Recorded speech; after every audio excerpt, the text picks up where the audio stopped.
माझ्या लेकीला सुनेला सगळ्या जनतेनं प्रचंड बहुमताने निवडून दिलंय।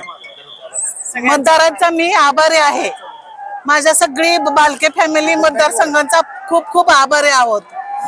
2019 नंतर आता पहिल्यांदा गुलाल पडतो, काय वाटतंय तुम्हाला? खूप खूप आनंद झालाय, पण नाना तेवढे आमचे असायला पाहिजे होते, ती खंत आहे आम्हाला, बाकी दुसरं काय नाही। खूप अत्यानंद झालाय आम्हाला। जनतेनं हातात घेतली होती ही सगळी निवडणूक, जनतेनंच पार पाडली, त्यांचा मला आशीर्वाद लागलाय, माझ्या सुनेला, माझ्या लेकाला।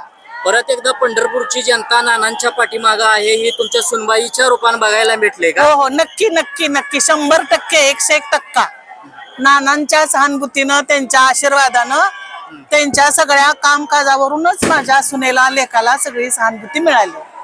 आता इथून पुढचं तुमचं व्हिजन काय असेल? आम्ही आता निवडून दिले जनतेने म्हणल्यावर खूप मोठ्या ध्येयानं सगळं त्यांचं पार पाडणार आम्ही, काय असेल ते सगळं कामकाज चालू ठेवणार आम्ही निष्ठेनं।